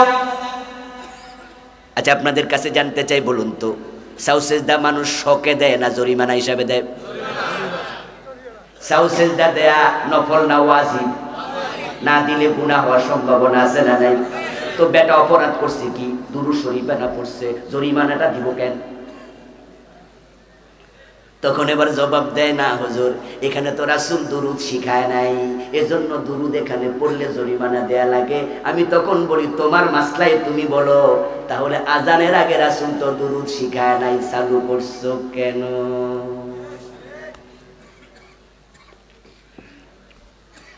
নামাজি ভাইয়েরা একটু জবাব দিয়েন। আমরা যখন ফজরের নামাজ পড়ার জন্য মসজিদে যাই, একবারে আজানের পর পর মসজিদে চলে যান, এমন মুসল্লি আছে না? কথা কয় না কেন? আছে না? আপনি যাই গেছেন শেষে, কিন্তু যাই দেখেন 10 জন আগে এসে গেছে।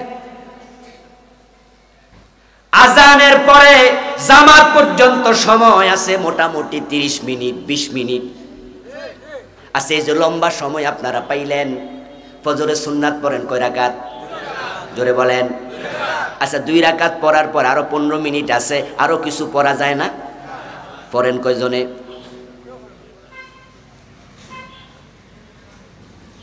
ফজরের আজানের পরে জামাত পর্যন্ত সময় পাওয়া যাবে 20 মিনিট 25 মিনিট। 2 রাকাত সুন্নাত পড়তে লাগে 5 থেকে 7 মিনিট, বাকি রয়ে গেল আরো 13 মিনিট থেকে 15 মিনিট। ওই 15 মিনিট বইয়া থাকেন কেন? আরো সুন্নাত পড়েন। কেউ পড়ে না, কারণ শুধু একটা, প্রিয় নবীর জীবনের আমলের মাঝে সুবহে সাদেকের পরে ফজরের ফরজ পড়ার আগ পর্যন্ত 2 রাকাতের বেশি সুন্নাহ পড়ার আমল পাওয়া যায় না। একটা হাদিসও নাই তোমরা সুন্নাহ তখন পড়িও না, যে ফজরের আজানের পরে ফরজের আগ পর্যন্ত 2 রাকাতের বেশি সুন্নাহ পড়িও না, এরকম একটা হাদিসও নাই। রাসূল নিষেধ করে নাই, তারপর আপনি কেন পড়েন না? এর কারণ হলো রাসূল নিজে পড়ে নাই, উনার আমলে পাওয়া যায় না। রাসূল সাহাবারা যেটা করে নাই, ওই কামের নাম ইসলাম হতে পারে না, এটাই বেদাত হয়ে যায়।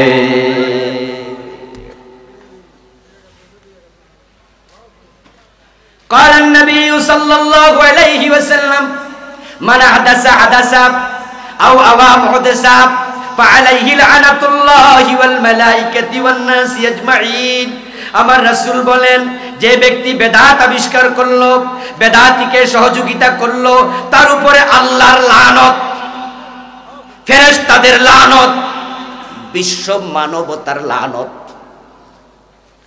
বেদাতির উপরে লানতের বদদুয়া দিয়েছেন স্বয়ং বিশ্ব নবী। কেন? কারণ কি একটু পরে বলছি, আর 2-1টা হাদিস শুনুন। আপনার আমল কবুল বন্ধ হবে বেদাতি হলে কেন? قال النبي صلى الله عليه وسلم هل الشفاعة إلا صاحب بدعة। কি জঘন্য কথা, কি মারাত্মক কথা। রাসূল বলেন, আমার সব উম্মতের জন্য আমার সুপারিশ বৈধ, আমার সুপারিশ অনুমোদিত। আল্লাহ আমার অনুমতি দিয়া রাখছে, আপনার উম্মতকে আপনি শাফাত করিয়েন, তবে যে বেদাতি তার জন্য সুপারিশের অনুমতি নাই।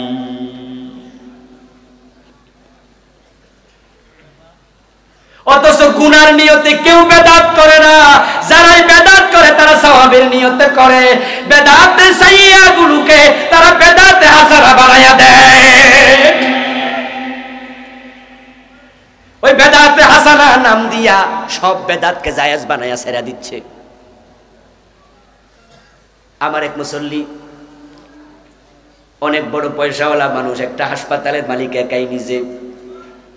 উনি আমারে বলল, হুজুর আপনার ওয়াজ শোনার পরে জুমায় এখন মনে হচ্ছে আল্লাহ আমারে বাঁচাইয়া আনছে।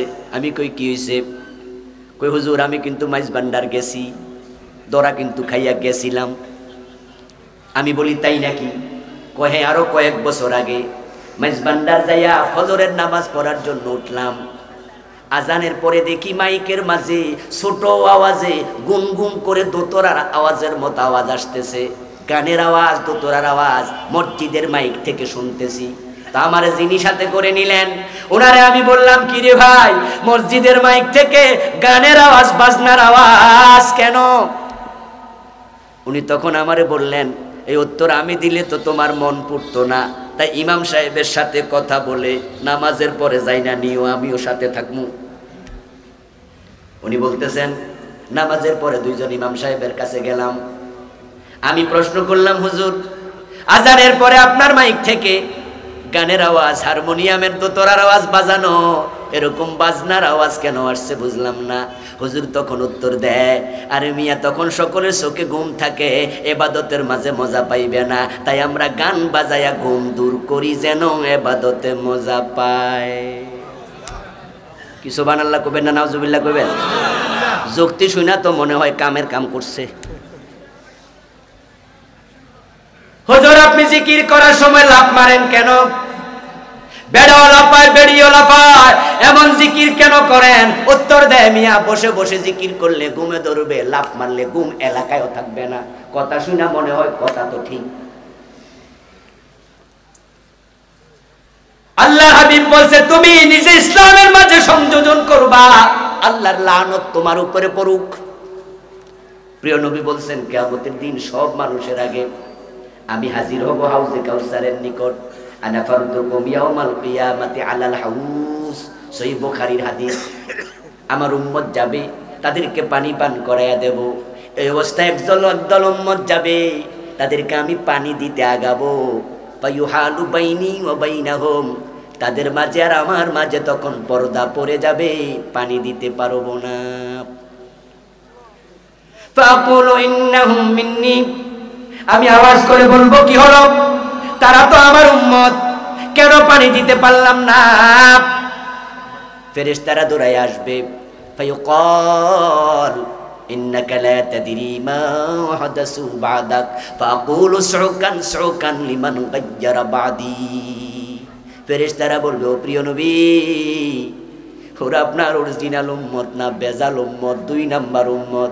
আপনি জানেন না, ইন্নাকা লা তাদরি, আপনি জানেন না মা হাদাসু বাদাকা, আপনার তিরোধানের পরে, ইন্তেকালের পরে, দুনিয়া থেকে চলে আসার পরে এই লোকগুলা ইসলামের নামে বেদাত চালু করে দিয়েছে।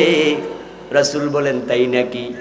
তখন আমি বলবো, সুকান সুকান লিমান গায়্যারা বাদি, আমার তিরোধানের পরে যারা আমার ইসলামের মাঝে পরিবর্তন করেছিস, তারা দূর হ, দূর হ, তোদের জন্য হাউজে কাউসারের পানি দেব না।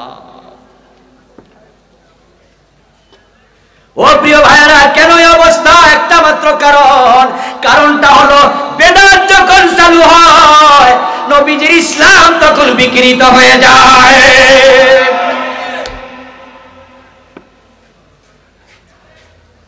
বেদাত হলো ক্ষেতের মাঝে আগাছার মতো। বুড়িচং এলাকায় খেতে ঘাস উঠলে এদিকে কি কয়? আগাছাই তো বলে। আচ্ছা, ক্ষেতের মাঝে যখন আগাছা বেড়ে যায়, ফসল ভালো করে হয়? আগাছার কারণে ফসল যেমন নষ্ট হয়ে যায়, বেদাতের কারণে মূল ইসলাম নষ্ট হয়ে যায়। রাসূলের ইসলামের মাঝে বাড়ানো কমানোর কোনো অনুমতি কারো জন্যই নাই। মাথার মাপে টুপি হবে, গায়ের মাপে জামা হবে, রাসূলের মাপে ইসলাম হওয়া লাগবে। মাথা আপনার, টুপি আপনার, মাপ আপনার, বডি আপনার, জামা আপনার, মাপ আপনার, ইসলাম আপনার না, আপনার দাদার না। আল্লাহর ইসলামের মাঝে, রাসূলের ইসলামের মাঝে আপনি কিছু ঢুকাবেন, এই অধিকার আপনার নাই। করতে যাবেন ইবাদত কবুল বন্ধ। এখন বাংলাদেশে বেদাত আছে না নাই? এই বইটা আমি লিখেছি, 38টা লিখছি। অনুমতি দিলে 2-4টা শোনাবো, বলবো? 38টা লিখছি। আমার জানা আছে যা লিখেছি তা। আমার জানার বাহিরেও কত বেদাত আছে যেগুলো আমি দেখিনি, নতুন নতুন করে দেখতেছি, নতুন নতুন শিরিক দেখতেছি। গত 3-4 দিন আগে মাহফিল করতে যাচ্ছি কক্সবাজার, চট্টগ্রামে গিয়ে দেখি হাতে অ্যাভেলেবেল সময়। ড্রাইভারকে বললাম ঢোকো বাইজিদ বুস্তামির মাজারে, দেখে যাই কি চলছে। ড্রাইভার সাহেবকে নিয়ে ঢুকলাম বাইজিদ বুস্তামি রাহিমাহুল্লাহর মাজারের সামনে। দেখি এক বিশাল পুকুর, ওই পুকুরের গাটলার মাঝে অনেক মানুষ লাইন ধরে আছে। হাতের মাঝে কারো পাউরুটি, কারো কলা, কারো বিস্কিট। আমি তখন একজনকে জিজ্ঞাসা করলাম, ভাইজান গাটলায় আবার কি? উনি বলতেছে হুজুর গাটলায় মাজারি। কি এই শব্দ আর কোনোদিন শুনি নাই, তা আমি বুঝলাম না মাজারি আবার কি। তো বেটারা যদি জিগাই মাজারি কি, বেটা বিরক্ত হইব না? এজন্য আর কিছু জিগাইলাম না। মনে মনে ভাবলাম তাহলে সামনে আগাইয়া আমি নিজেই ব্যাখ্যাটা দেখি মাজারি কি। সামনে আগাইয়া দেখি মানুষ হাতের মাঝে রুটি লইয়া, কলা লইয়া, পাউরুটি লইয়া, বন এটা সেটা লইয়া, এত বড় বড় কচ্ছপ ওইগুলার ডাকতাছে। কেউ কয় বাবা একটু আসেন। এত বড় কচ্ছপ, এক একটার ওজন 30-40 কেজি হবে কম বেশি। একটা কচ্ছপ আসলো, মাথা তুলে দিল। এক মহিলা একটু রুটি দিচ্ছে, কচ্ছপ খাচ্ছে না, কচ্ছপ মুখ বন্ধ করে আছে। আর মহিলা পারতেছে না, পায়ে ধরে খাওয়াইবো। আরেক মহিলা পানিতে নামছে নাইবা, কচ্ছপের পিঠের মাঝে হাত মুছে কয় বাবা বাবা আমার বাবা। এর মানে সে বুঝাচ্ছে সে অনেক কিছু পেয়ে গেছে। কচ্ছপে কিছু খাইলে মনের এরাদা পূর্ণ হয়ে যাবে। আমার প্রিয় ভাইয়েরা মনে নিয়ত করে কচ্ছপরে খাওয়াচ্ছে, অথচ কচ্ছপের খাওয়ার সাথে না খাওয়ার সাথে তোমার পাওয়া না পাওয়ার কোনো সম্পর্ক নাই, কারণ সব কিছু দেয়ার মালিক কে? এই যে জাতীয় বেদাত, জাতীয় শিরিক আগে বুঝিয়ে নাই। তারপর মাজারে গেলাম, যাওয়ার পর মাজারের পিছনের দরজা দিয়ে বের হয়ে দেখি 4-5টা গাছ আছে একসাথে। ওই গাছের মাঝে অনেকগুলা লাল সুতা বাঁধা। সুতাগুলো কাইটা ওজন করলে 5, 6, 7, 8 কেজি হইয়াও যেতে পারে। জিজ্ঞাসা করলাম আমি সুতা আবার গাছে বাইদা পুরা গাছ চিকন বানায় ফেলছে, কারণ কি? তখন উত্তর জানা হলো, মনে যে নিয়ত থাকে, নিয়ত করে সুতা বাঁধলে নাকি নিয়ত ফলে। অথচ মনের নিয়ত পূর্ণ করার সাথে সুতার কোনো সম্পর্ক নাই। মনের নিয়ত পূর্ণ করা না করা সবটার মালিক হলেন একমাত্র আল্লাহ। কত রকমের শিরিক, কত রকমের বেদাত এই দেশে আছে। আমার বন্ধু অনেক বেদাত আপনারা চিনেন না, জানেন না, না জানার কারণে করতেছেন। মুরগির যদি ঠ্যাং ভেঙে যায়, ওই ঠ্যাং বালা হইল ল্যাংটা বাবার দরবারে 3টা মোমবাতি নিয়ত করে। যে এলাকায় ভণ্ড পীরের মাজার আছে, ওই এলাকায় শিরকের বাজার মিলে গেছে। মানুষ বুঝেই না শিরিক কোনটা, কুফর কোনটা, বেদাত কোনটা। রাসূলুল্লাহ সাল্লাল্লাহু আলাইহি সাল্লাম আযান শিখালেন আল্লাহু আকবার দিয়ে। আমরাও শুরু করব আল্লাহু আকবার দিয়ে। এর আগে নতুন কোনো জিকির চালু করা যাবে না। কিছু এলাকায় আছে প্রতিদিন আযানের আগে কিছু না কিছু কোরআন তেলাওয়াত করে, আযানের আগে নিয়মিত দুরূদ পড়ে। ক্বালা নবী সাল্লাল্লাহু আলাইহি ওয়াসাল্লাম মান আহাদাসা ফি আমরিনা হাদা মা লাইসা মিনহু ফাহুয়া রাদ্দুন। আমি নবীর ধর্মে ইসলামে যা ছিল না, যদি কেউ নতুন করে সেটা ঢুকায়া দেয়, সেটা ফেলে দাও, সেটা বাতিল। এটাই হলো বিদআত। হিয়াল ইবাদাতুল মুহদাসা মা লাম তাকুন ফি জামানিন নবী ওয়া আসহাবিহি। বেদাত মানে হলো এমন নতুন ইবাদত যেটা রাসূল এবং সাহাবাদের জমানায় ছিল না। এমন কিছু বদ্দিন আছে, এমন কিছু বেওকুফ আছে, এমন কিছু বেদাতি আছে যারা আমাদের বেদাতের ওয়াজ শুনলে কয়, হুজুর তাহলে আপনি যে মোবাইল চালান এটাও তো বেদাত, আপনি যে বিমানে চড়ে হজে যান এটাও তো বেদাত। আমি তখন বলি, দোস্ত তুমি বেদাত বোঝোই নাই। শাব্দিক অর্থে বেদাত হলো সব নতুন আবিষ্কার, আর রাসূল বেদাত বলতে যেটা বুঝাইছেন পারিভাষিক বেদাত হলো ইসলামের নামে নতুন কিছু সওয়াবের নিয়তে চালু করা। তো আমরা কি সওয়াবের জন্য মোবাইল চালাই নাকি? সওয়াব বেশি হবে তাই বিমানে চড়ে যাই নাকি? আমরা বিমানে চড়ে যাই, সময় কমবে, কষ্ট কমবে। মোবাইল ছাড়া এটা দিয়ে সহজে যোগাযোগ করা যাবে, এর মাঝে সওয়াবের সম্পর্ক নাই। কিন্তু বলুন তো, আজানের আগে যারা দুরূদ পড়ে তাদের সওয়াবের নিয়ত আছে না নাই? সওয়াবের নিয়তে নতুন আমল চালু করলে এটার নাম বেদাত। আল্লাহ নারাজ হয়, কারণ আল্লাহ এবং রাসূলের ইসলামের মাঝে তুমি বাড়ানোর কে? হযরত ওমরের একজন ছেলে ছিল, নাম আব্দুল্লাহ। অনেক বড় আল্লাহওয়ালা ছিলেন, ফকিহ সাহাবী ছিলেন, রাসূলের সুন্নাহর বড় আমলকারী ছিলেন। একদিন লোকেরা দেখে হযরত আব্দুল্লাহ ইবনে ওমর মরুভূমিতে গাছের নিচে শুয়ে আছে। লোকজন আব্দুল্লাহ ইবনে ওমরকে দেখে চিনছে, ওমরের ছেলে আব্দুল্লাহ। আরবের কাফেলা যাচ্ছিল কোথাও, দেখে তারা বলল, ও রাসূলের সাহাবী আব্দুল্লাহ ইবনে ওমর রাদিয়াল্লাহু তাআলা আনহুমা, এই গাছের নিচে আপনি শুয়ে আছেন কেন? কোথাও কি গিয়েছিলেন সফরে? আব্দুল্লাহ ইবনে ওমর জবাব দেন, না। কোথাও এখানে শুয়ে আছেন কেন? কই আজকে হাতে কোনো কাজ নাই। আমি শুনেছি আমার নবী কোনো এক সফরে যাওয়ার পথে এই গাছের নিচে শুয়ে বিশ্রাম নিয়েছিল, তাই ভাবলাম নিজের শরীরটা ওই ধুলা বালির সাথে একটু মিশায়া নেই। জাস্ট একটা বারাকা, আর কিছু না। সওয়াবের নিয়তে না, ইবাদত মনে করে না। রাসূলের গায়ের ধুল লেগেছে গাছের নিচে শুনেছি, তাই এসে একটু শুইলাম, কাজ কর্ম নাই, একটু বারাকা নিলাম। রাসূলের সুন্নাহকে এত ভালোবাসতেন, রাসূলের জীবনকে এত পছন্দ করতেন। উনার সামনে এক ব্যক্তি হাসি দিল। হাসি দেওয়ার পরে আমরা কি করি? কথা জোরে বলুন। ওই ব্যক্তি হাসি দিল, হাসি দেওয়ার পরে বলছে, আলহামদুলিল্লাহ ওয়াসসালাতু ওয়াসসালামু আলা রাসূলিল্লাহ। হযরত ওমর বলেন, হে আল্লাহর বান্দা, হাসি দেওয়ার পরে দুরূদ শরীফ পাইলা কই? রাসূল তো শুধু আলহামদুলিল্লাহ পড়া শিখাইছে, দুরূদ শরীফ তো শিখায় নাই। তুমি যে দুরূদ পড়লা। ওই ব্যক্তি জবাব দে, হুজুর আল্লাহর প্রশংসা যেহেতু করেছি তাই ভাবলাম একটু দুরূদ শরীফ পড়া নেই। ইবনে ওমর বলে, না, রাসূল যা শিখায় নাই তা করার অধিকার আমাদের নাই। যদি আপনারা গুরুর অনুমতি দিয়া দেন তাহলে অবস্থা বড় খারাপ হয়ে যাবে। হুজুর দুইটা বেদাত বানালো, উনি দুইটা বানালো, উনি দুইটা বানালো, আমি দুইটা বানালাম, উনি দুইটা বানালো। এরকম যদি বেদাত চলতে থাকে, এই বেদাতকে প্রশ্রয় দেওয়া হয়, 2-4-10 বছর পরে আসল ইসলাম খুঁজে পাওয়া যাবে না।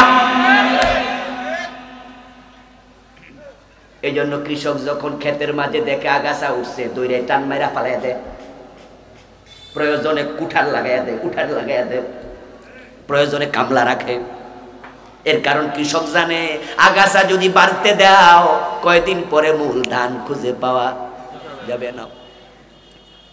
বাংলাদেশে যে বেদাত গুলো আছে তার মাঝে একটা বেদাত হলো, আমরা যখন 12 রবিউল আউয়াল বাংলাদেশে আসে তখন আমরা ঈদে মিলাদুন নবী নামে এক ঈদ চালু করে দিয়েছি। এবং আমরা আজ জঘন্য কথা বলতেছি, সেটা হলো সকল ঈদের সেরা ঈদ ঈদে মিলাদুন নবী। এই কথাটা বলার কারণে আল্লাহর নবীর আমল করা ঈদকে তুমি খাটো বানাইয়া দিছো। প্রিয় নবী জীবনে ঈদ উদযাপন করলেন দুইটা, একটা ঈদুল আযহা, একটা ঈদুল ফিতর। আর তুমি নতুন করে ঈদে মিলাদুন নবী বানাইলা। বানানোর পর আবার তোমার সাহস কত, তুমি মিছিল বের করেছো সকল ঈদের সেরা ঈদ তোমারটা বানায়া রাসূলের ঈদের চেয়ে সেরা বললা। তুমি রাসূলের সুন্নাহকে খাটো বানাইয়া দিলা। অথচ বিশ্বনবী উনার জন্মের প্রতিদিন প্রতি সোমবারে রোজা রাখতেন। আল্লাহর হাবিব উনার জন্ম দিবসকে রোজা রাখার মাধ্যমে প্রতি সপ্তাহে স্মরণ করতেন। আর আপনি বছরে একদিন করেন, কারণ আপনি জানেন প্রতি সপ্তাহে করলে এত জমব না। এখন রাসূলুল্লাহ জন্ম দিবসে রোজা রাখছে, আর আমাদের দেশের সুন্নি ভাইরা ঈদ মিলাদুন নবীর দিন গরু জবাই করে খিচুড়ি খাচ্ছে। রাসূল রাখলো রোজা, হেরা করলো খিচুড়ি। ও আমার প্রিয় ভাই, জন্ম দিবস পালন করা, মৃত্যু দিবস পালন করা এটা ইসলামের বিধান না, বরং এগুলো খ্রিস্টানদের রীতি। এই জন্য যখন ঈসা আলাইহিস সালামের জন্মের দিন আসে 25শে ডিসেম্বর নাকি, ওটার নাম দিছে কি বড়দিন।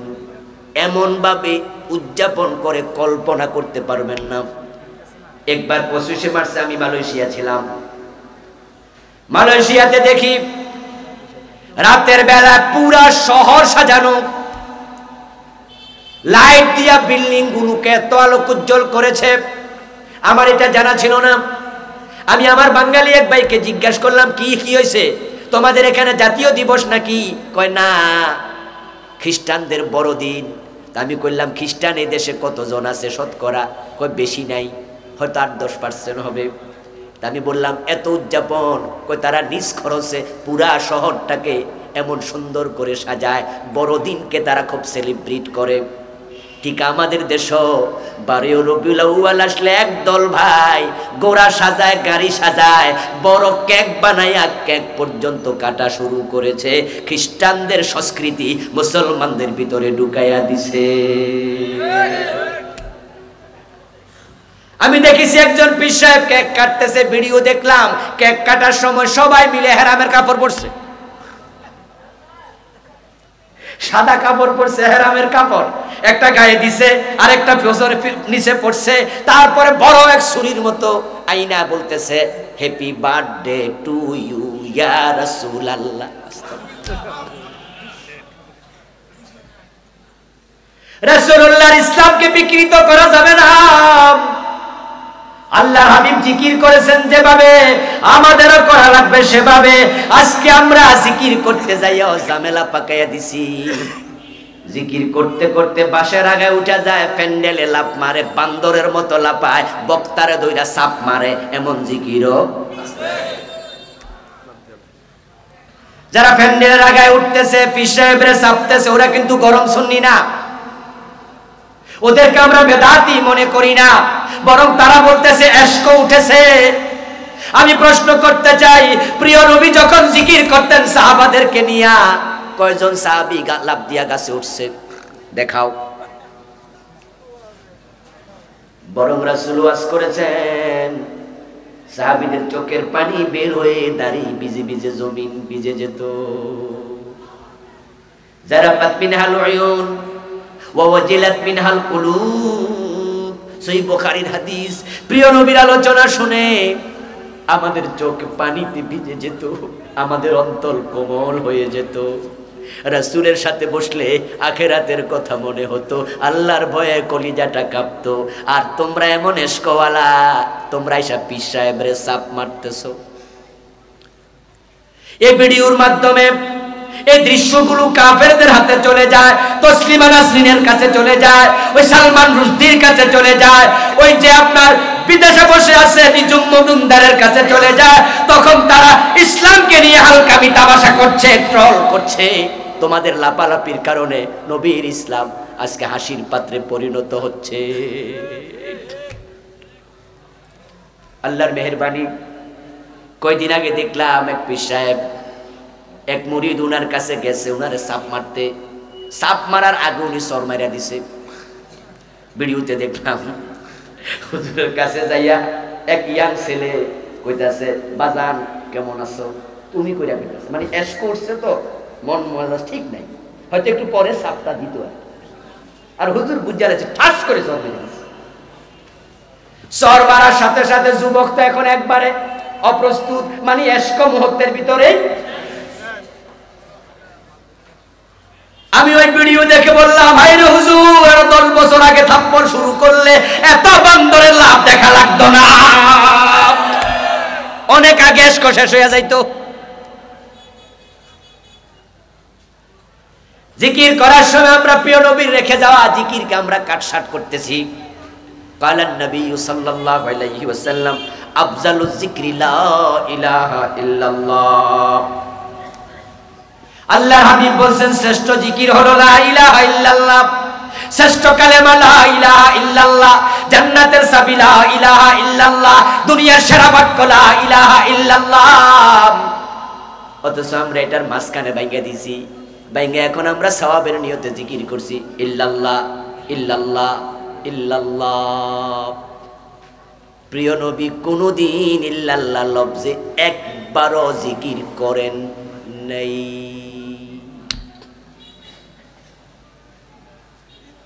একটা হাদিস দেখাবেন, একটা। এই বইটা আমি লিখেছি, এই বই আপনার বাড়িতে আপনি নিয়ে যান, টাকা না থাকলে বলবেন ফ্রি দিয়ে দেব। আপনার পীরের কাছে চলে যাবেন, আমার বইটা শো করবেন, সাদা একটা কাগজ দেবেন, 5 টাকার একটা কলম দেবেন, তারপরে বলবেন হুজুর এই যে ইল্লাল্লাহ জিকির আপনি আমাদের করাচ্ছেন, প্রিয় নবী তো এই জিকির আমাদের শিখাইছে, সুবহানাল্লাহ আলহামদুলিল্লাহ আল্লাহু আকবার লা ইলাহা ইল্লাল্লাহ সুবহানাল্লাহ বিহামদিহি সুবহানাল্লাহিল আযীম, আরো কত জিকির শিখাইছে। এখন ইল্লাল্লাহ শিখাইছে এমন হাদিস কই আছে? এই সাদা কাগজ আপনি একটু লিখে দিয়েন। আবুল কালাম আজাদ তো বলছে নাই, ও বেটারা আমি দিমু, বেটারা আমি সরি বলতে বাধ্য করমু, আমি ওয়াদা দিলাম। প্রিয় নবী ইল্লাল্লাহ জিকির করেছে এমন একটা হাদিস বলতে পারলে আমি আপনাকে উস্তাদের সম্মান দেব, জাতির সামনে আমি সরিও বলবো। কিন্তু আপনি পারবেন না দেখাতে। এই নিয়ে অনেক ভাইরা অনেক লাফালাফি করেছে, আমরা খুঁটা মেরে বসে গেছি, দেখাও তোমরা, নাই পাবে না। তখন তো বুখারীতে আছে ইল্লাল ইসখির, ওইটা দিয়া মিলাইয়া দিছে। কোরআনে আছে ওয়াইয়াগফিরুদ দুনুবা ইল্লাল্লাহ, কই যে ইল্লাল্লাহ পাইয়া গেছি, ইস্তিসনা মুস্তাসনা মিনহুর কায়দা দিয়া দেখাইয়া দিছে। আমি প্রশ্ন করি মিয়া ভাই, আল্লাহর হাবিব কোন কোন লফজে জিকির করেছে সব যদি হাদিসের কিতাবে থাকে, ইল্লাল্লাহ বললে এটাও তো থাকতো। তুমি নাহুর কায়দা দিয়া জিকির বানানোর অধিকার তোমারে দিল কে? নাহু নামক কিতাব, ওইটা কোরআন হাদিস বুঝার জন্য নাকি নতুন নতুন জিকির ইবাদত বানানোর জন্য? তুমি কি বোঝো না? নাহু সরফ হলো কোরআন হাদিস বুঝার জন্য, নতুন ইবাদত বানানোর জন্য না। নতুন কোন ইবাদত বানানোর কোনো অধিকার আমাদের নাই। প্রিয় নবী সাল্লাল্লাহু আলাইহি সাল্লাম বলেছেন, দুরূদ যে ব্যক্তি যত বেশি পড়বে কিয়ামতের দিন স্বামী নবী মুহাম্মদের তত বেশি নৈকট্য পাবে। এখন সাহাবারা দুরূদ পড়তো সবচেয়ে বেশি, এমন সাহাবীও আছে প্রিয় নবীকে গিয়ে বলেছে, ইয়া রাসূলুল্লাহ আমি আমার গোটা জীবনের যতটা সময় অবসর পাই আমি অর্ধেকটা দুরূদ পড়তে চাই। প্রিয় নবী বললেন, ফাইন জিত্তা ফাহুয়া খায়রুল লাকা, এর চেয়ে বেশি যদি পড়ো তোমার নিজের লাভ। ওই সাহাবী বলল, ইয়া রাসূলুল্লাহ তাহলে 3 ভাগ করে আমি 2 ভাগ জিকির করব, 1 ভাগ অন্য কাজ করব। রাসূল বললেন, ফাইন জিত্তা ফাহুয়া খায়রুল লাকা, তুমি আরো বেশি পড়লে তোমার নিজের লাভ। তখন সাহাবী বলল, আজআলু লাকা সালাতি কুল্লাহা, হুজুর অবসর যখনই থাকবো আমি শুধু আপনার উপরে দুরূদ পড়তেই থাকবো। প্রিয় নবী বলেন, ফাইযান ইয়াকফি হাম্মাকা ওয়া ইউকাফিরু লাকা যামবাকা। ও আল্লাহর বান্দা, তাই যদি হয় তুমি বেশি বেশি দুরূদ যদি পড়ো, তাহলে তোমার দুনিয়ার যত দুশ্চিন্তা আছে, তোমার যত টেনশন আছে, আল্লাহ সব কিছুর দায়িত্ব নিজে নিয়ে নেবে। ওয়ায়ুকাফিরু লাকা যামবাক, এবং তোমার যত গুনাহ আছে এত দুরূদ তুমি যদি পড়ো আল্লাহ সব গুনাহ ক্ষমা করে দেবে। রাসূলের সাহাবারা এত বেশি দুরূদ পড়তেন, কিন্তু দুরুদ পড়ার সময় কতক্ষণ বইসা কতক্ষণ খাড়াইয়া তারপরে তারা আবার হুট করে বইসা এরকম মিলাদ কিয়াম চালু করছে এমন কোন হাদিস পাওয়া যায় না। আমি কামেল মাদ্রাসা দামতি থেকে হাদিস করলাম, ঢাকা আলিয়ায় ফিকা করলাম, হাদিসে 3rd স্ট্যান্ড করেছি, ফিকায় 6 নম্বর হয়েছি, দাওরা করেছি ঢাকার জামিয়া দিনিয়া থেকে, অনার্স মাস্টার্স করেছি ইসলামিক স্টাডিজে, পিএইচডি এমফিল করলাম ঢাকা ইউনিভার্সিটিতে, আলহামদুলিল্লাহ সবগুলা পড়ছি। 22 বছর ধরে কামেল মাদ্রাসায় পড়াচ্ছি। যে সিস্টেমে মিলাদ কিয়াম আজ পর্যন্ত কোনো বইতে পাইলাম না, তোমরা পাইলা কই? এখন আপনি চালু করেছেন, করে মজা নিচ্ছেন, আপনি ইশকে রাসূল দেখাচ্ছেন। আল্লাহর হাবিব সাল্লাল্লাহু আলাইহি ওয়াসাল্লামের সুন্নাহ বলেছি যে তিনি নামাজে সালাম ফিরায়া আল্লাহর হাবিব দোয়া পড়তেন অনেকক্ষণ লাগে। আর আমরা সম্মিলিত মুনাজাত চালু করে ওই সুন্নাহটাকে জবাই করে দিয়েছি। মুনাজাত আপনার করতে ভালো লাগে, আপনি ভোর রাতে ওঠেন, 3:30 বাজে ওঠে 8 রাকাত তাহাজ্জুদ পড়ে, তারপরে আপনি 4:30 পর্যন্ত 1 ঘন্টা লম্বা মুনাজাত করেন, 40 মিনিট করেন, অসুবিধা কোথায়? আমরা কোনোদিন বলেছি মুনাজাত নাই? আপনাকে আমরা বলেছি আপনার ভালো লাগবে মুনাজাত করুন, কিন্তু সালাম ফিরাইয়া রাসূলের রেখে যাওয়া সুন্নাহ সব ইবাদত বাদ দিলেন। রাসূল 3 বার পড়তেন আস্তাগফিরুল্লাহ, ঠিক না? একবার বলতেন আল্লাহু আকবার, 33 বার সুবহানাল্লাহ, 33 বার আলহামদুলিল্লাহ, 34 বার আল্লাহু আকবার, একবার আয়াতুল কুরসি। আমার রাসূল আরো কত দোয়া পড়তেন। এখন আমরা সালাম ফিরাইলাম, তারপরে মুনাজাত নামক এই চমৎকার একটা জিনিস আমরা নতুন করে আবিষ্কার করে দিলাম। কত মজা, কি মজা! মুনাজাত করে হাত মুছে মনে করে আল্লাহ খুশি হইয়া গেছে, অথচ রাসূল যা করে নাই সেটার নাম ইসলাম হতে পারে না। ও প্রিয় ভাইরা, আযান যখন শেষ হবে, আযান শেষ হওয়ার সাথে সাথে রাসূলের সুন্নাহ হলো সুম্মা সাল্লু আলাইয়া, আজান শেষ হলে আগে দুরূদ পড়ো। আজানের মাঝে রাসূল বলেছেন মুয়াজ্জিন যা বলে তোমরা তা বলো, ইজা সামিতুমুল মুয়াজ্জিনা ফাকুলু মিসলা মা ইয়াকুল, মুয়াজ্জিন যা বলে তোমরাও তা বলো। শুধু হাইয়া আলাস সালার সময় লা হাওলা পড়ো, হাইয়া আলাল ফালার সময় লা হাওলা পড়ো। আজান যখন শেষ, জবাব যখন শেষ, সুম্মা সাল্লু আলাইয়া, আমার উপরে দরুদ পড়ো, তারপরে এবার আল্লাহুম্মা রাব্বা হাযিহি দাওয়াতি তাম্মা পড়ো। এই সিস্টেমটা বাংলাদেশে মরে গেছে বললেই চলে।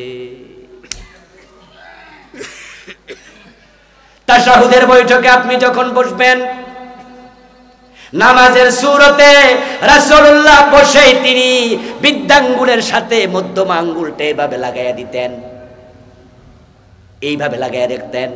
কোনো হাদিসে পাওয়া যায় আঙ্গুল তুলে রাখতেন, কোনো হাদিসে পাওয়া যায় আঙ্গুল নাড়াতেন।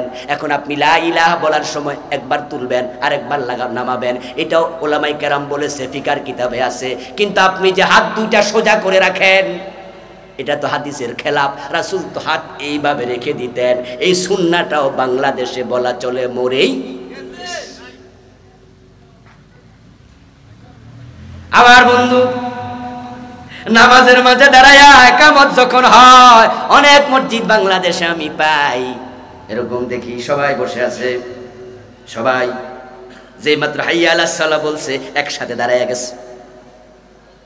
যদি কেউ শুরুতে দাঁড়ায় তাহলে হুজুর বড় চোখ দিয়া চায়, এই তুই আগে খারাইছ কেন? অথচ বন্ধু, একামতের শুরুতে, একামতের মাঝখানে হাইয়া আলাস সালাহ বললে, কাদ কামাতিস সালাহ বললে ইসলামে ওয়াসাত আছে, যখন মনে চায় দাঁড়াতে পারবেন। আল্লামা মহিউদ্দিন নববী রাহিমাহুল্লাহ তিনি বলেছেন, এই বিষয়ে হাদিসের কোনো নির্দেশনা নাই, যা বলেছেন উলামায়ে কেরাম ইজতিহাদ করে বলেছেন। তাই আপনি চোখ বড় করে কারো দিকে তাকানোর অধিকার আপনার নেই। এখন হাইয়া আলাস সালাহ বললে দাঁড়াতে হবে, এর খেলাফ করলে চোখ বড় করে তাকাবেন, এই অধিকার আপনারে কে দিয়েছে? আপনার সব মুরিদ এক রকম টুপি মাথায় দেবে, সব মুরিদ এক রকমের পাঞ্জাবি গায়ে দেবে, এটা দিয়ে আপনার মুরিদ আপনি চিনবেন? এই যে আপনি পোশাক দিয়া আলেমদের মাঝে ইসলামের মাঝে বিভক্তি তৈরি করলেন, এই অধিকার আপনারে দিল কে? আমরা বিভিন্নভাবে ইসলাম থেকে দূরে সরে যাচ্ছি। আমার বন্ধু আমল কবুল হোক, এ চিন্তা যাদের মাথায় আছে তারা দিন সম্পর্কে জানবেন, হারাম এবং বেদাত যেখানে আছে তা থেকে সরে যাবেন। আল্লাহর কাছে আমরা তৌফিক কামনা করছি, বলুন আমিন।